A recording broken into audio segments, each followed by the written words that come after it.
Assalamualaikum warahmatullahi wabarakatuh. Alhamdulillahi rabbil alamin. Lahun ni'matu wa lahul fadlu wa lahul thana'ul hasan. Wassalawatullahil barrir rahim wal malaikatil muqarrabin ala sayyidina wa maulana Muhammadin wa ala alihi wa ashabihi tayyibin at-tahirin. Allahumma la sahla illa ma ja'altahu sahla wa anta taj'alul hazna idha syi'ta sahla. Allahumma rzuqna al-ikhlasa fi niyyati wal qawli wal amal. Wa ba'du.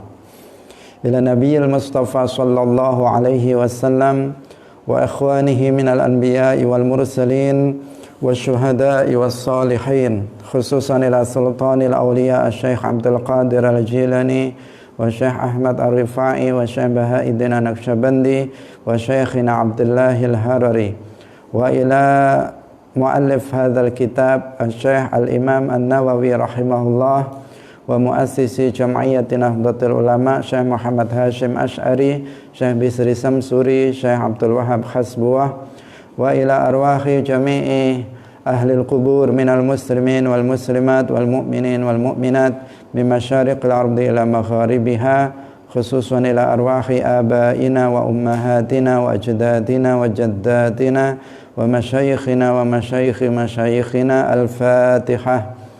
A'udzu billahi minasy syaithanir rajim. Bismillahirrahmanirrahim. Alhamdulillahi rabbil alamin. Ar-Rahmanir Rahim. Maliki yaumiddin. Iyyaka na'budu wa iyyaka nasta'in. Ihdinas siratal mustaqim, siratal ladzina an'amta 'alaihim ghairil maghdubi 'alaihim waladdallin. Amin. Hadirin hadirat kaum muslimin, pemirsa Madu TV yang dirahmati oleh Allah Ta'ala, alhamdulillah, puji syukur kita sampaikan kepada Allah Subhanahu wa Ta'ala.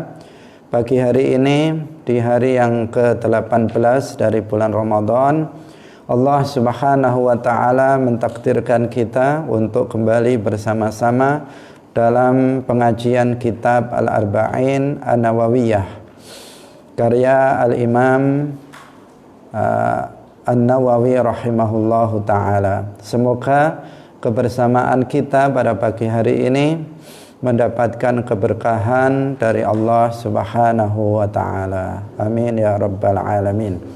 Salawat dan salam semoga tetap terlimpahkan kepada Nabi Agung Nabi Muhammad sallallahu alaihi wasallam, makhluk termulia, pemimpin para nabi dan para rasul, penutup dari para nabi dan para rasul. Demikian juga keluarganya, para sahabatnya, serta seluruh umat Islam yang mengikuti beliau ila yaumil qiyamah.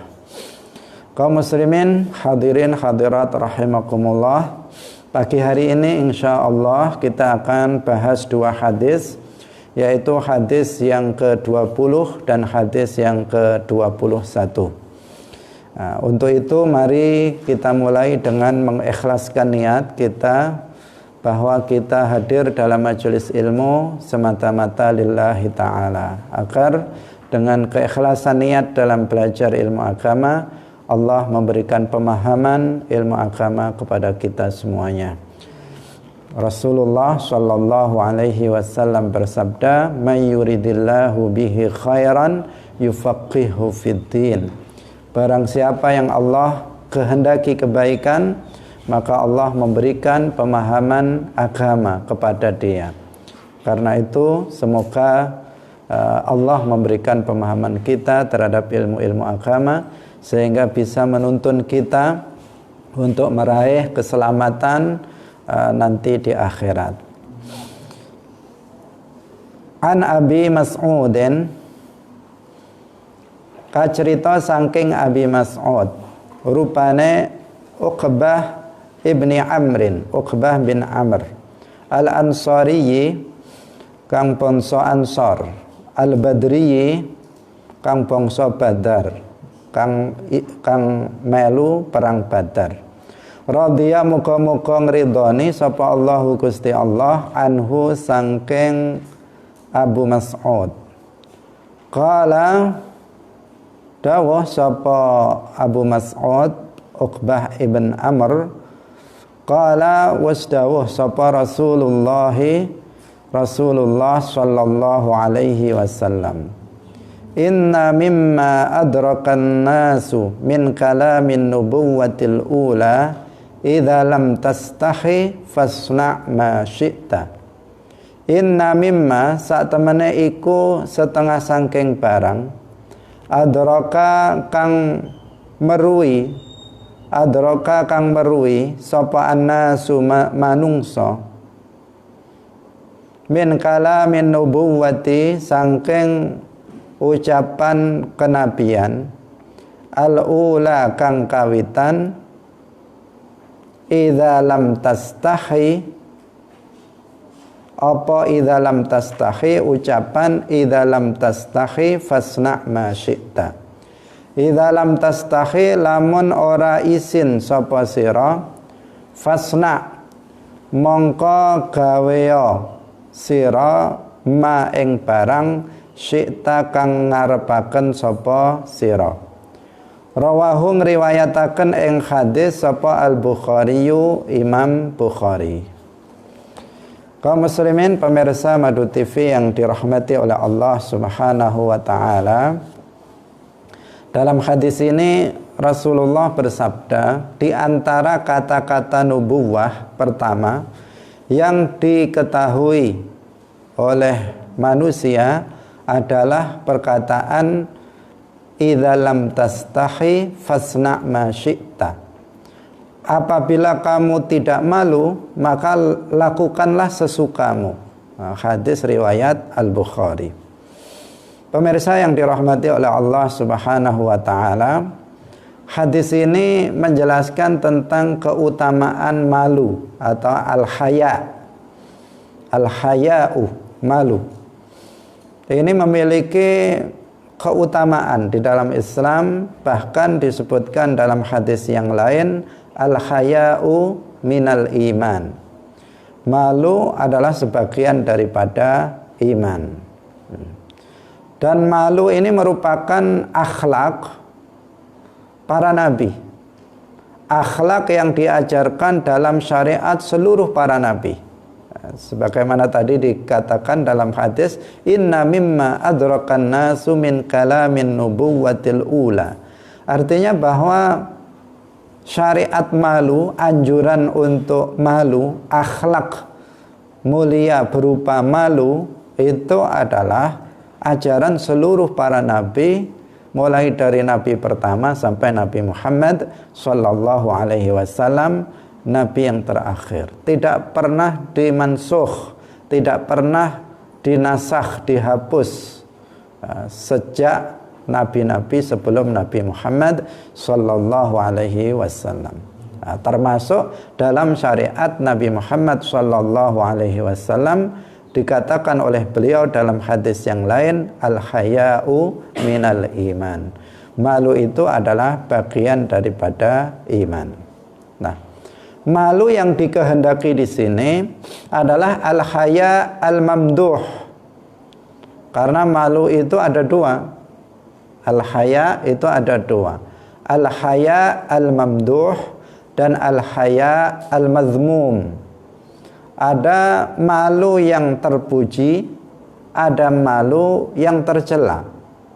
Lah, yang dimaksud malu yang merupakan bagian daripada iman itu adalah al-haya al-mamduh. Apa itu al-haya al-mamduh? Yaitu malu yang mencegah seseorang dari melakukan perbuatan yang tercela, yang maksiat. Sebaliknya mendorong seseorang untuk melakukan perbuatan baik. Jadi dengan sebab malu, maka dia terhenti atau tercegah dari melakukan perbuatan-perbuatan tercela, perbuatan-perbuatan dosa. Jadi ketika seseorang mau melakukan yang tidak baik, maka ada perasaan malu pada dirinya sehingga dia tidak jadi melakukan perbuatan dosa tersebut.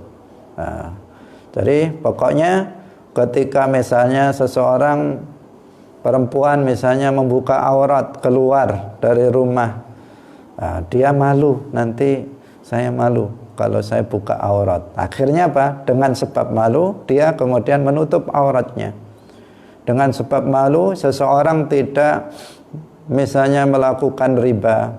Dengan sebab malu seseorang kemudian tidak minum khamr, tidak berjudi dan sebagainya. Malu seperti inilah yang dikehendaki dalam hadis ini dan juga dalam hadis yang lain yang tadi kita sebutkan, yang merupakan malu yang merupakan bagian daripada iman. Adapun malu yang mazmum, malu yang tercela, itu yang sebaliknya, yaitu malu yang justru menghalangi seseorang dari berbuat kebaikan. Mau belajar ilmu agama malu, mau hadir dalam majelis ilmu malu. Nah, ini nggak jadi belajar. Sehingga dalam para ulama mengatakan la yata'allamu isnani. Ada dua orang yang tidak akan pernah bisa belajar. Artinya dia akan dalam kebodohan selamanya, seumur hidupnya. Siapa dua orang itu? Yang pertama adalah al-mustahi, kemudian yang kedua adalah al-mutakabbir. Yang pertama adalah orang yang malu untuk belajar, dan yang kedua adalah orang yang sombong. Orang yang malu untuk belajar, dia nggak akan pernah belajar. Kenapa? Karena setiap mau datang ke majelis ilmu, diajak misalnya hadir dalam majelis ilmu, dia mengatakan saya malu untuk hadir ke majelis ilmu. Kalau malu berangkat atau tidak? Tidak berangkat. Akhirnya dia tidak bisa belajar ilmu agama. Nah, diajak misalnya sekolah malu, maka nggak akan sekolah. Nah, pokoknya ini adalah malu yang tercela. Karena apa? Karena malu pada dirinya menghalangi dia untuk berbuat kebaikan. Mau bertanya misalnya dia memiliki permasalahan yang terkait dengan masalah hukum dalam agama, tetapi karena dia malu akhirnya bertanya atau tidak? Tidak bertanya. Nah, ketika dia tidak bertanya, maka permasalahan itu tetap tidak terjawab. Nah, ketika dia melakukan suatu perbuatan tanpa didasari ilmu, maka dia amalnya bisa berbahaya. Bisa termasuk amal yang diharamkan, atau apabila itu berupa kewajiban, maka amal yang dia lakukan bisa tidak sah gara-gara apa? Satu persoalan belum dia tanyakan kepada ahli ilmu, gara-gara dia malu untuk bertanya. Nah, ini apa? Al-haya al-mazmum. Sehingga Sayyidah Aisyah radhiyallahu anha itu pernah memuji perempuan-perempuan Ansor. Beliau mengatakan ni'man nisaul Ansor. Perempuan yang paling baik itu adalah perempuan dari kaum Ansor. Kaum Ansor itu kaum yang berada di Madinah, yang menyambut kaum muhajirin dari Makkah. Mereka adalah Ansor. Sayyidah Aisyah mengatakan ni'man nisaul Ansor. Perempuan yang paling baik adalah perempuan dari kaum Ansor. Kenapa?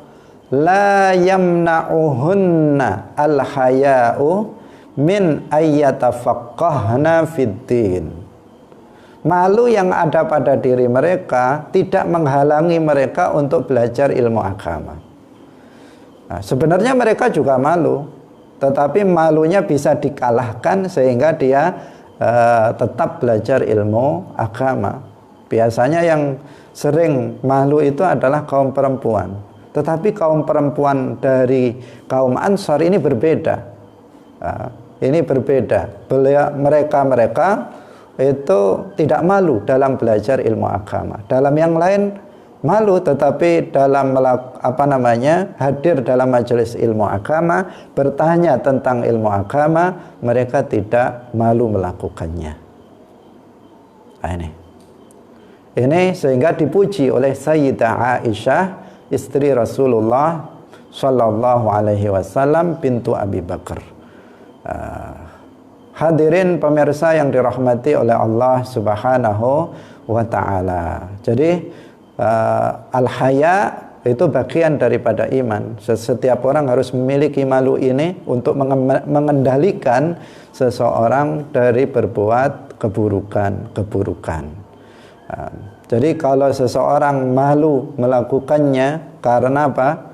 Perbuatan yang dilakukan itu memalukan, perbuatan yang akan dilakukan itu memalukan sesama manusia. Dari sisi sesama manusia itu memalukan, atau dari sisi kepada Allah ini juga memalukan. Maka hendaknya seseorang jangan melakukannya, karena itu adalah perbuatan yang buruk, bukan perbuatan yang tercela. Jadi seorang santri itu harus menghindari dua hal ini, yaitu malu dan sombong. Karena keduanya akan menghalangi seseorang dari belajar ilmu agama.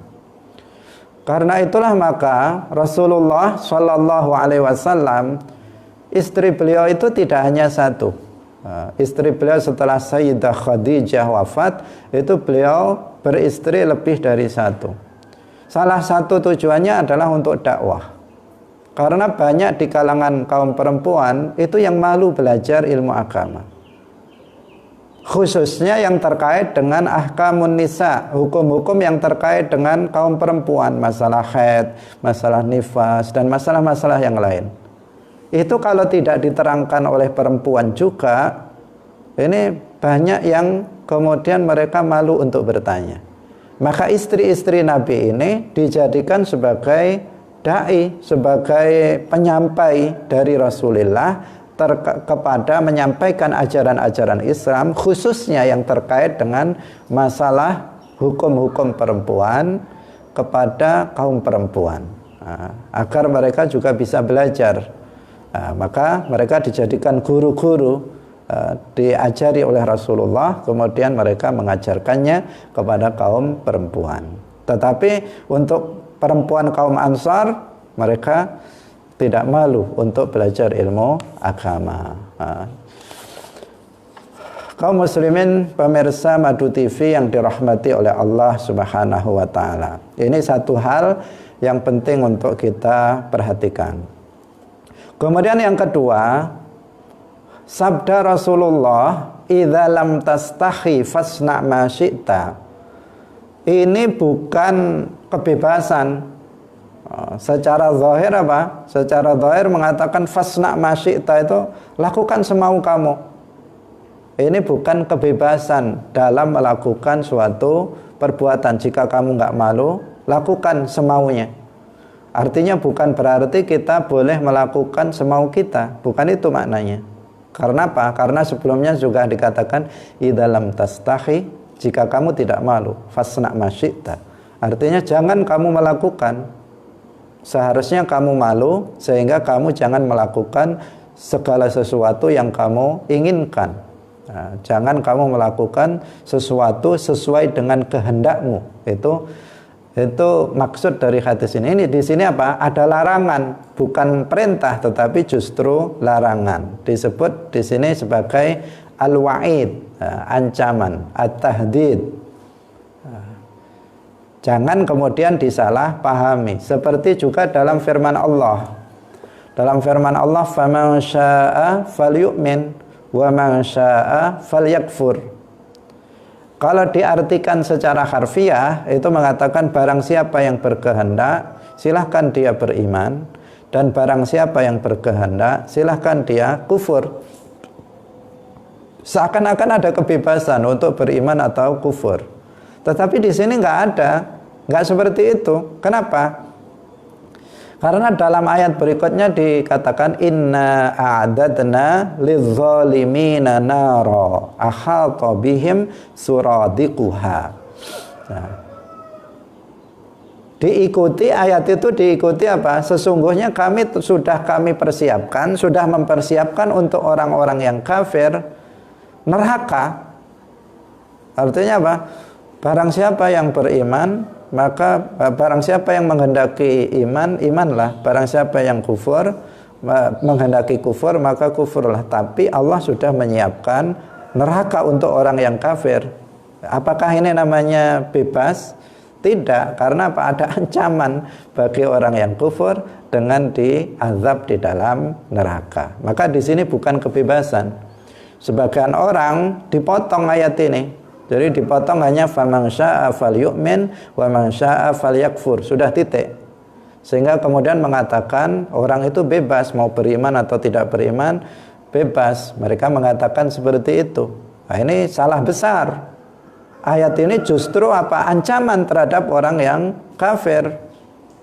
Nah, seperti misalnya seorang orang tua misalnya kepada anaknya mengatakan, kamu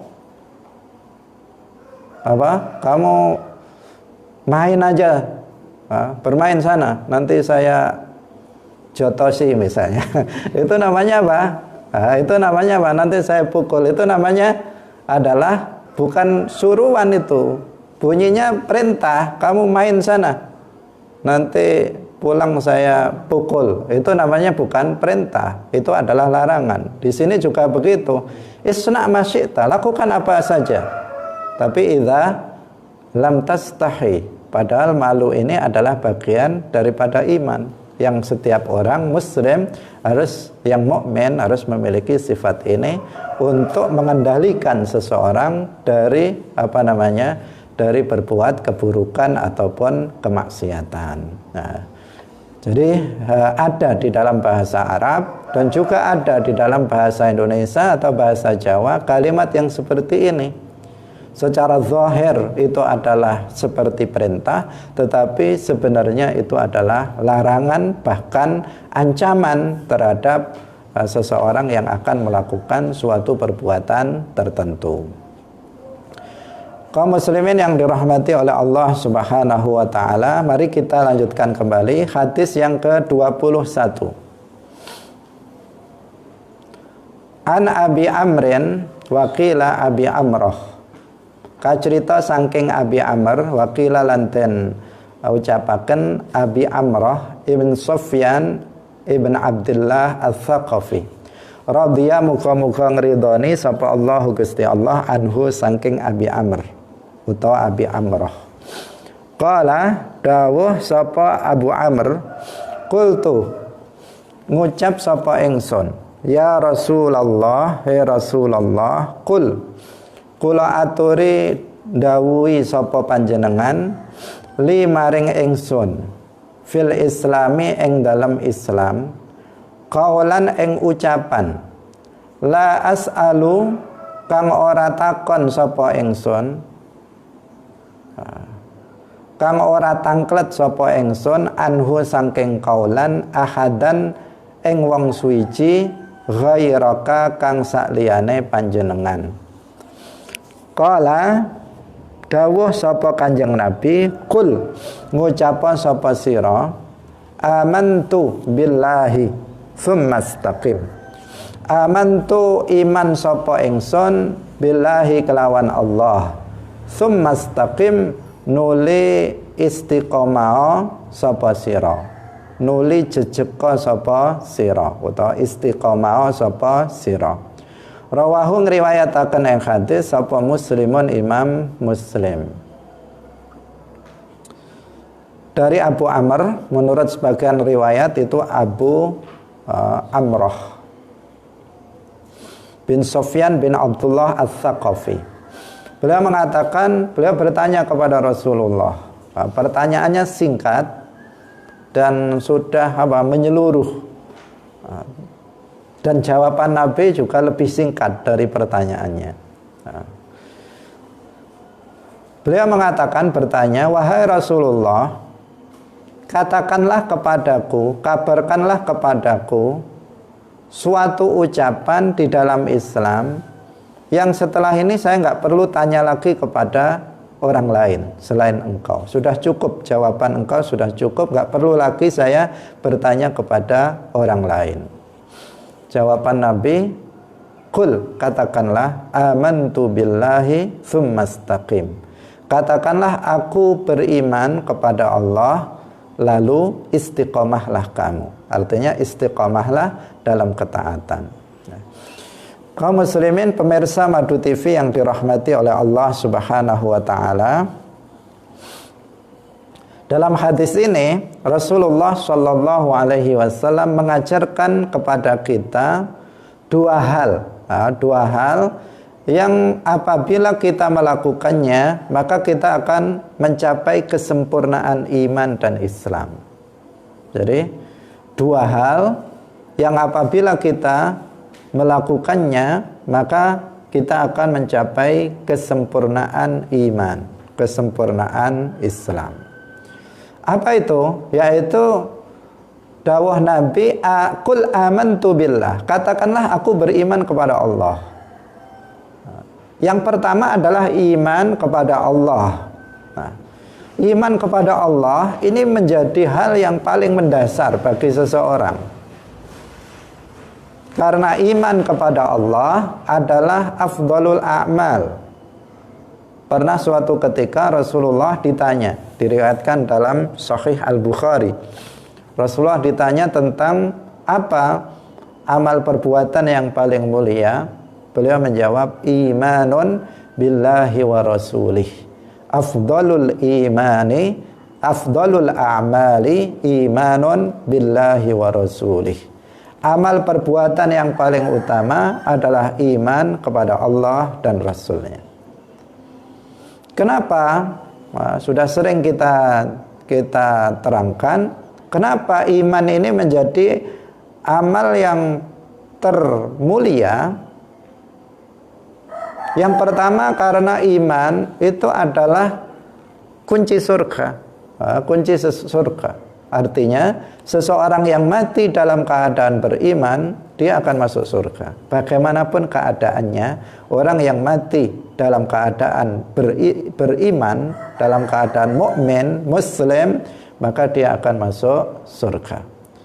Man kana akhiru kalamihi la ilaha illallah dakhalal jannah. Orang yang akhir perkataannya itu adalah la ilaha illallah dakhalal jannah. Artinya orang yang ketika dia mati dia meyakini la ilaha illallah Muhammadur Rasulullah, maka dia akan masuk surga. Tapi jika seseorang itu seseorang itu misalnya mati muslim tetapi dengan membawa banyak dosa sebelum dia bertaubat sudah mati, maka orang ini tahta masyiatillah, di bawah kehendak Allah. Jika Allah berkehendak, Allah mengampuninya sehingga dia meskipun banyak dosa dia langsung masuk surga. Tetapi jika Allah tidak mengampuninya, tidak berkehendak untuk mengampuninya, dia masuk ke dalam neraka. Tetapi karena dia mukmin, pada akhirnya dia akan keluar dari neraka dan masuk ke dalam surga. Sehingga iman ini adalah penyelamat seseorang dari keabadian di dalam neraka. Jadi saya ulangi lagi, iman itu adalah penyelamat bagi seseorang dari keabadian di dalam neraka. Orang yang mati dalam keadaan beriman tidak akan abadi di dalam neraka. Seandainya dia masuk neraka karena dosa-dosa yang dia lakukan. Dalam hadis yang lain disebutkan, yakhruju minan nari man qala la ilaha illallah wa fi qalbihi waznu dzarratin min iman. Dalam riwayat yang lain, min khair. Akan keluar dari neraka,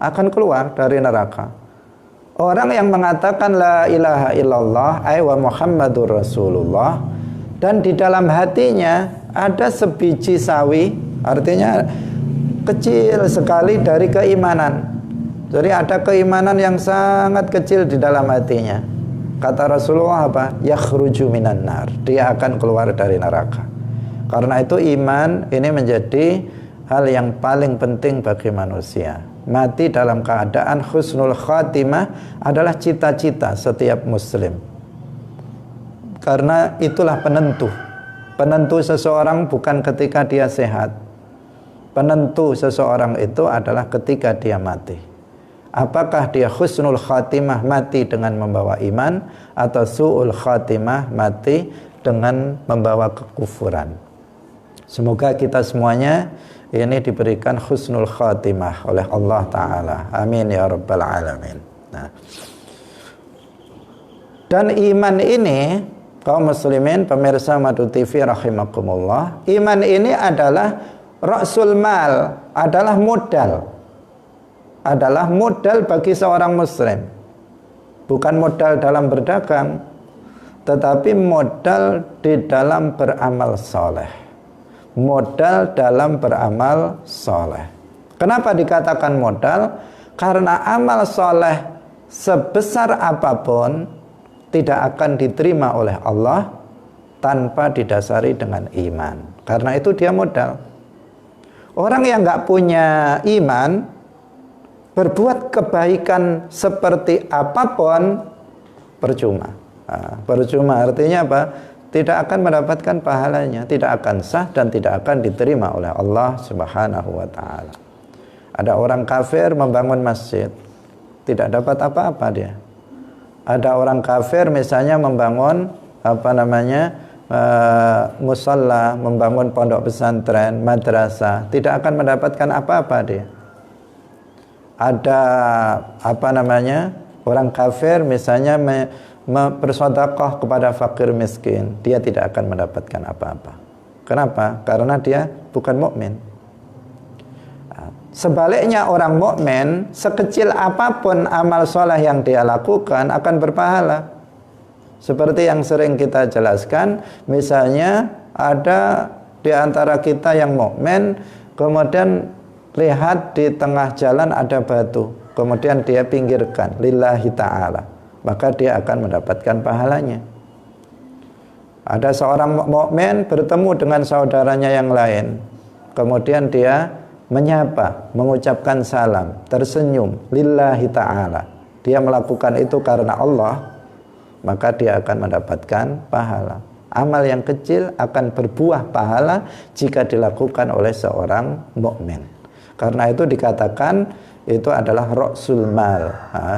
Modal bagi seorang muslim adalah modal bagi seseorang, bagi manusia untuk beramal adalah iman.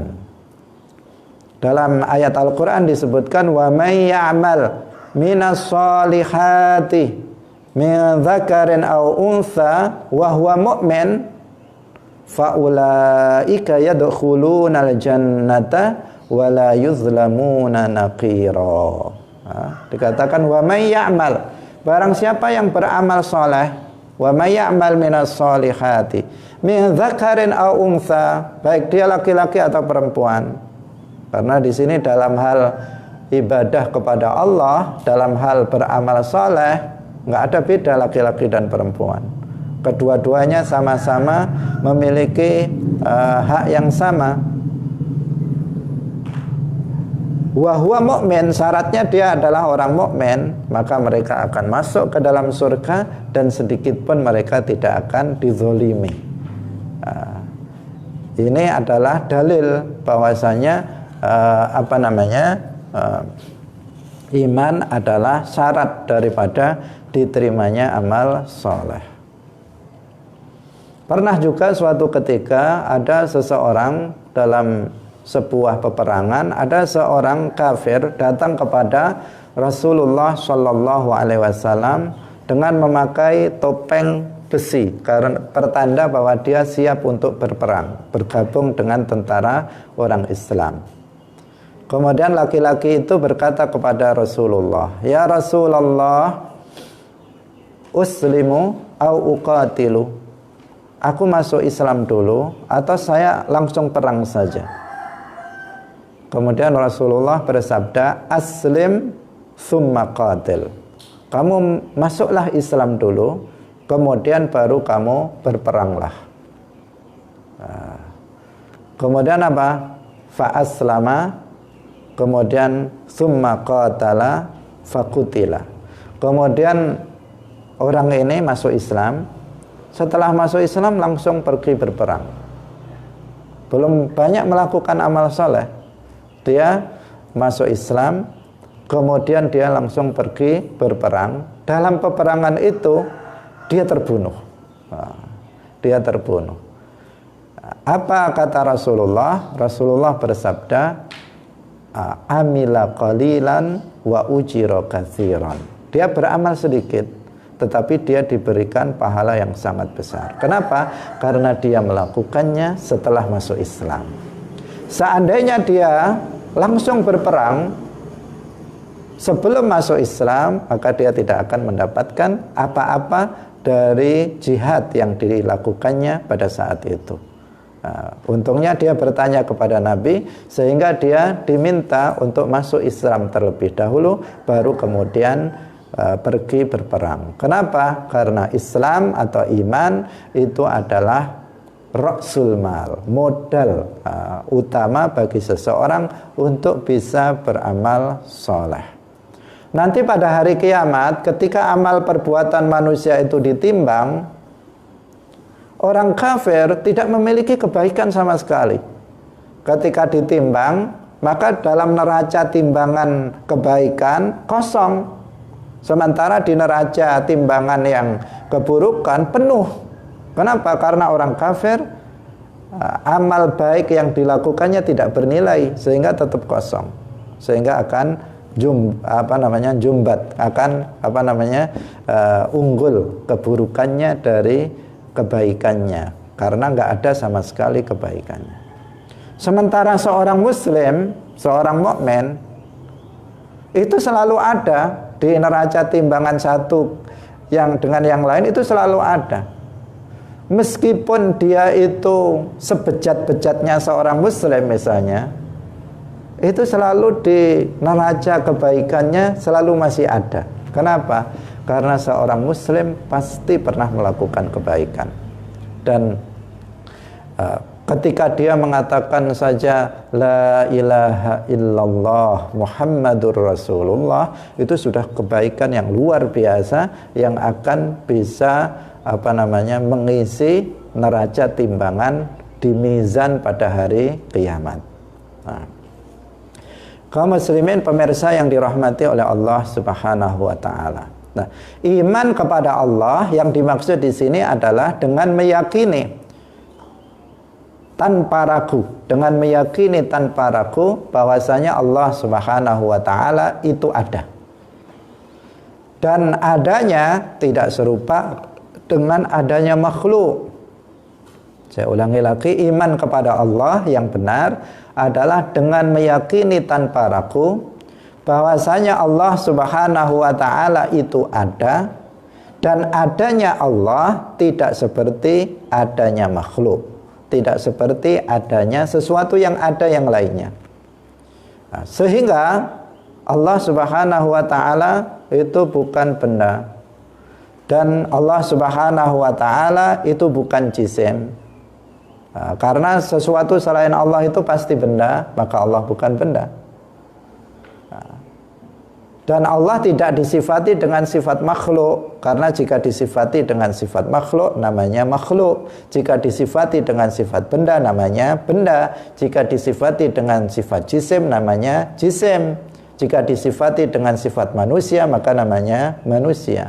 Allah pencipta makhluk, maka dia tidak disifati dengan sifat makhluk. Maka Allah Ta'ala sama sekali nggak serupa dengan makhluknya. Allah adanya tanpa permulaan, adanya tanpa penghabisan.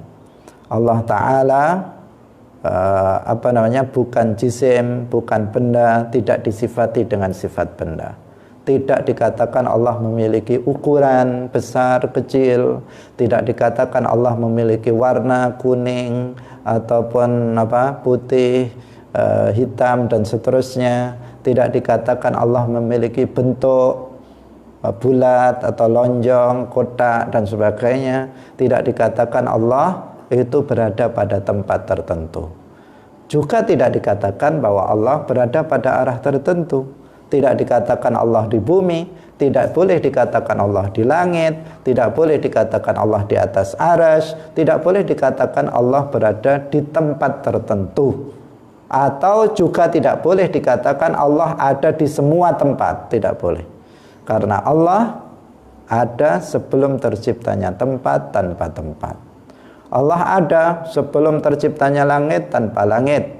Allah ada sebelum terciptanya arsy tanpa arsy. Allah ada sebelum terciptanya bumi tanpa bumi.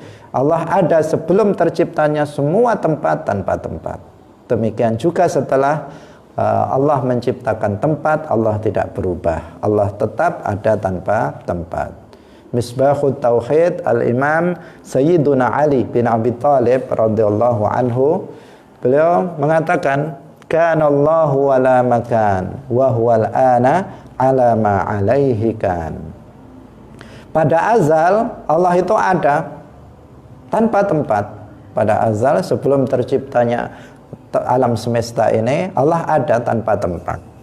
Wahwal an, dan dia sekarang setelah terciptanya tempat, maksudnya sekarangnya itu setelah tercipta tempat, setelah tercipta langit, setelah tercipta bumi, setelah tercipta arsy, alama alaihi kan, tetap seperti semula, ada tanpa tempat. Ini yang mengatakan Sayyiduna Ali bin Abi Thalib radhiyallahu anhu, menantu Rasulullah, a'lamus sahabah, sahabat yang paling alim. Beliau mengatakan bahwa Allah itu ada tanpa tempat. Karena tempat adalah makhluk, Allah tidak membutuhkan kepada makhluk.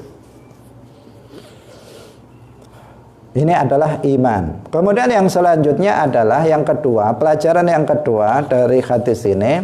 Yang pertama tadi, qul amantu billah. Yang kedua adalah summastaqim. Kemudian kamu istiqomahlah. Istiqamah yang dimaksud apa? Istiqamah dalam ketaatan kepada Allah. Dalam Al-Quran disebutkan fastaqim kama umirta. Fastaqim kama umirta. Kamu istiqamahlah sebagaimana kamu diperintahkan. Artinya apa? Istiqamah dalam menjalankan kewajiban dan istiqamah dalam meninggalkan larangan Allah Subhanahu wa ta'ala. Ini yang dimaksud dengan istiqamah. Jadi istiqamah dalam ketakwaan, istiqamah dalam ketaatan. Nah, istiqamah ini menjadi kata kunci yang sangat penting di sini, karena dengan istiqamah maka seseorang akan meraih derajat yang tinggi indallah. Seseorang itu salah satu yang paling berat bagi seseorang adalah istiqomah. Sebagian orang mampu untuk melakukan perbuatan-perbuatan amal soleh, tetapi sesekali dan tidak istiqomah. Yang paling berat adalah istiqomah. Istiqomah artinya terus menerus dilakukan sepanjang hidupnya sampai dia mati melakukannya. Kebanyakan kita problem utamanya adalah tidak bisa istiqomah. Itu masalah bagi banyak orang. Kalau melakukan amal soleh hanya apa istilahnya? Kalau orang Jawa apa istilahnya? Anget-anget tai ayam, ya. Atau gimana? Apa? Pokoknya kalau lagi semangat dia beramal, setelah itu loyo lagi. Hilang lagi dari peredaran. Jadi semangatnya itu apa? Semangatnya itu rok-rok asem, apa itu istilahnya itu. Jadi ketika lagi bersemangat, dia bisa dalam 1 jam bisa 1 atau 2 juz Al-Quran kalau sedang semangat. Tapi besok sudah nggak baca lagi. Besoknya nggak baca lagi, besoknya nggak baca lagi, begitu seterusnya. Nanti lagi semangat lagi, baca lagi. Itu bukan istiqomah. Kalau istiqomah dalam ketaatan itu kan ada 2. Ada ketaatan yang hukumnya wajib, ada ketaatan yang hukumnya sunnah. Nah, ini dari sisi yang perintah. Kalau itu yang hukumnya wajib, maka ini nggak bisa ditinggalkan. Ini mau nggak mau harus istiqomah. Sholat 5 waktu misalnya, ini harus istiqomah, tepat pada waktunya. Kalau subuh ya sholat. Kalau zuhur, waktunya datang zuhur ya sholat zuhur. Kalau datang waktunya sholat asar ya sholat asar. Kalau datang waktu bulan Ramadan ya puasa Ramadan. Itu istiqomah namanya. Istiqomah dalam amal kewajiban yang ini nggak bisa ditolerir, harus dilakukan. Nah. Tetapi kalau dalam amalan yang sunnah, kita hendaknya juga bisa istiqomah. Nah, untuk itu dalam beramal amalan yang soleh, yang sunnah ini, kita harus memilih amalan sunnah yang sesuai dengan kondisi kita. Ini tips, tips cara agar kita bisa istiqomah. Karena sebagian orang mungkin bertanya, bagaimana sih caranya agar kita bisa istiqomah? Nah, caranya begini, salah satu tips yang harus dikerjakan adalah bahwa dalam beramal soleh, khususnya amal yang sunnah, itu harus sesuai dengan kemampuan. Alaikum bima tutiqun, kata Nabi, kalian harus melakukan amal soleh sesuai dengan apa yang kamu mampu untuk melakukannya. Nah, misalnya yang mampu untuk kita lakukan itu hanya amalan yang kecil. Dalam satu hari misalnya hanya bisa 1 halaman baca Al-Quran, ya itu udah lakukan. Oh, saya nggak bisa 1 halaman, bisanya cuma setengah halaman, ya itu setengah halaman itu. Nah, mana yang kita lihat kira-kira saya mampu mana? Sebagian orang apa? Sebagian orang dia meminta terlalu minta banyak amalan. Setiap datang kepada kiai minta amalannya, dikasih amalan ini, kesana lagi minta amalan lagi, akhirnya amalannya bawahnya nggak bisa dikerjakan semua. Kenapa? Karena dia puo-puo, dia terlalu bersemangat minta amalan, tetapi dia sendiri sebenarnya tidak mampu untuk melakukannya. Karena itu kita harus melihat amalan apa kira-kira yang sesuai, yang mampu untuk kita kerjakan. Itu satu. Yang kedua, lihat waktu. Kira-kira waktu yang bisa saya amalkan amalan ini, amalan sunnah ini, itu kapan? Yang kira-kira saya bisa istiqomah. Karena waktu ini mempengaruhi. Jangan kita misalnya mengatakan saya bertekad untuk melakukan amal ini misalnya tengah hari. Padahal tengah hari itu waktu sibuk-sibuknya kita misalnya. Oh, ini saya akan lakukan setiap jam 9 pagi. Padahal 9 pagi kita sedang bekerja. Gimana mau mengamalkannya? Mungkin sekarang pas libur bisa.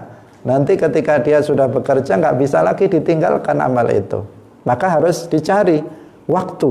Yang pertama adalah yang harus dicari adalah apa? Amalan apa yang kira-kira saya mampu. Ini misalnya amalan ini dibaca cuman 3 kali, ringan. Sementara yang ini dibaca harus 1000 kali. Kalau 1000 kali nggak bisa saya. Maka di sini pilih yang 3 kali ini. Karena apa? Yang terpenting di sini adalah istiqomahnya. Dalam hadis yang lain Rasulullah Shallallahu Alaihi Wasallam bersabda, "Ahabbul a'mali ilallah adwamuha wa in qalla."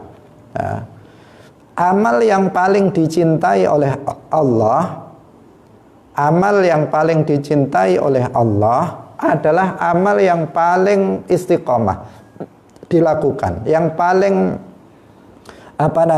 yang paling rutin dilakukan, wa in qalla, meskipun amal itu sedikit.